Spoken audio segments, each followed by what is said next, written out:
पहिला प्रश्न म्हणजे पार्थ पवारांच्या जागी मी असतो किंवा कोणीही सामान्य माणूस असता आणि तो त्या खरेदीच्या सिक्युरिटी अथॉरिटी नसता, तरी सुद्धा कंपनीचा प्रमुख म्हणून, कंपनीचा 99% मालक म्हणून मला खरंच पोलिसांनी या व्यवस्थेनं सोडलं असतं का? फारच हा एक भाबडा आहे हो हा प्रश्न सर. तर मुद्दा असाच आहे, की अंजली दमानिया म्हणतायत, त्याच्यामध्ये तथ्य आहे.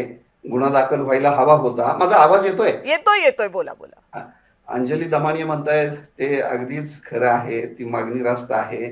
तुम्ही सिग्नेटरी नाहीयेत म्हणून केवळ तुम्ही कंपनीचे 99% मालक असताना सुद्धा तुम्ही एवढं सगळं झाल्यानंतर तुमच्यावरती काही होत नाहीये. तुम्ही साधी प्रतिक्रिया देत नाही. तुम्ही बोलत नाहीये. तुमच्या वतीनं तुमचे तुमचे वडील जे महाराष्ट्राचे उपमुख्यमंत्री आहेत, तेच बोलत आहेत आणि हे सगळं जे काही सुरू आहे, तर सर्वसामान्य माणसाला मी म्हटलं तसं पहिला प्रश्न आहे तो, असं सर्वसामान्य माणसाला हा न्याय लागू राहिला असता का? लागू झाला असता का? हम्म. आणि आणि दुसरा प्रश्न असा आहे, की अजित पवार हे स्वतः महाराष्ट्राचे उपमुख्यमंत्री आहेत.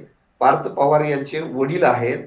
मात्र एवढी सगळी कंपनी चालवतायत, एवढ्या जागा घेतायत, एवढा मोठा व्यवहार करतायत आणि मग अजित पवार त्यांच्या वतीनं का बोलतायत? पार्थ पवार का बोलत नाहीयेत? हा खरंच सामान्य माणसाला हे 2 प्रश्न जे पडत आहेत ते मी आता तुम्हाला सांगितलं.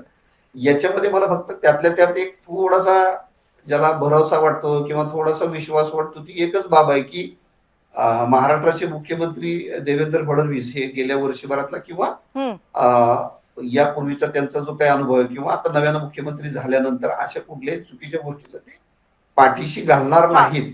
असं असं काही म्हणजे माध्यमातला प्रतिनिधी म्हणून नव्हे तर सर्वसामान्य माणसाला असा थोडासा विश्वास वाटतो, की हम्म. बाबा या सगळ्यामध्ये हा माणूस असा आहे, की महिन्यानं का होईना म्हणजे ते 1 महिन्याचं मी बऱ्याच वेळा ऐकतो म्हणून म्हणतो आहे.